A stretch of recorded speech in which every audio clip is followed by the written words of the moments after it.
ಇವತ್ತು ಕ್ಯಾನ್ಸರ್ ರೋಗಿಗಳಿಗೆ ಅವ್ರಿಗೆ ಒಂದು ರೀತಿ ಮಾನಸಿಕ ಮತ್ತು ಅವರ ಒಂದು ಚಿಕಿತ್ಸೆಗೆ ಅಗತ್ಯ ಇರುವಂಥ ಸೇವೆ ನೀಡ್ತಕ್ಕಂಥದ್ದು ಬಹಳ ಮುಖ್ಯ ಆಗಿರ್ತದೆ. ಯಾಕಂದರೆ ಕ್ಯಾನ್ಸರ್ ರೋಗ ಅಂತ ಕೇಳಿದ ತಕ್ಷಣ ಜನರಿಗೆ ಭಯ ಭೀತಿ ಪ್ರಾರಂಭ ಆಗ್ತದೆ ಮತ್ತು ಒಂದು ರೀತಿ ಒತ್ತಡಕ್ಕೆ ಖಿನ್ನತೆಗೆ ಒಳಗಾಗ್ತಾರೆ. ಅದಕ್ಕೆ ಅಂಥವ್ರಿಗೆ ಸಪೋರ್ಟ್ ಸಿಸ್ಟಮ್ ಇರಬೇಕು.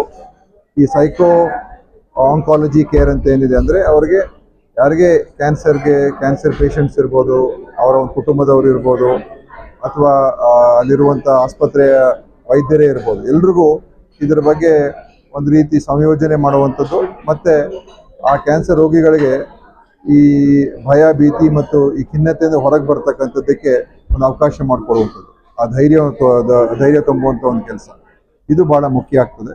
ಅದಕ್ಕೋಸ್ಕರ ಒಂದು ವಿಶೇಷವಾದಂಥ ಕಾರ್ಯಕ್ರಮ, ಇಲ್ಲಿ ಒಂದು ಚರ್ಚೆಯನ್ನು ನಮ್ಮ ಡಾಕ್ಟರ್ ಬೃಂದಾ ಅವರು ಮಾಡಿದ್ದಾರೆ. ಅನೇಕ ಎಲ್ಲ ತಜ್ಞ ಡಾಕ್ಟರ್ಗಳೆಲ್ಲ ಬಂದು ಇದರ ಅಗತ್ಯತೆ ಬಗ್ಗೆಯೂ ಹೇಳಿದ್ದಾರೆ. ನಮ್ಮ ಕಿದ್ವಾಯಲ್ಲೂ ಕೂಡ ಇದನ್ನು ಅಳವಡಿಸಿದ್ದಾರೆ. ಅದು ಇನ್ನೂ ಹೆಚ್ಚಿನ ಒಂದು ಪರಿಣಾಮಕಾರಿಯಾಗಿ ಮಾಡ್ತಕ್ಕಂಥದ್ದಕ್ಕೆ ಅವಕಾಶ ಇದೆ. ಖಂಡಿತ ಮುಂದಿನ ದಿವಸಗಳಲ್ಲಿ ಇದನ್ನು ಎಲ್ಲ ಕಡೆ ಹೆಚ್ಚು ಇದಕ್ಕೆ ಒತ್ತನ್ನು ಕೊಟ್ಟರೆ ಖಂಡಿತವಾಗಿಯೂ ಆ ಒಂದು ರೋಗಿಗಳಿಗೆ ಮತ್ತು ಈ ಕ್ಯಾನ್ಸರ್ ಪೀಡಿತರಾಗಿರ್ತಕ್ಕಂಥವ್ರಿಗೆ ಬಹಳಷ್ಟು ಅನುಕೂಲ ಆಗುತ್ತೆ ನಾನು ಅನ್ಕೊಂಡಿದ್ದೀನಿ.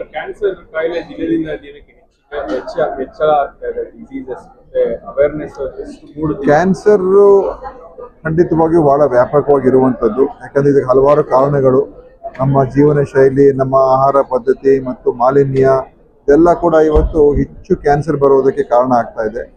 ಅದರಿಂದ ಇದಕ್ಕೆ ಚಿಕಿತ್ಸೆಗಳು ಕೂಡ ಬಹಳ ಹೆಚ್ಚು ಖರ್ಚು ಆಗುವಂಥದ್ದು ಕೂಡ ನಾವು ನೋಡ್ತಾ ಇದ್ದೀವಿ. ಅದರಿಂದ ಇದರ ಬಗ್ಗೆ ಖಂಡಿತ ಗಮನ ನಾವು ಕೊಡಬೇಕಾಗ್ತದೆ.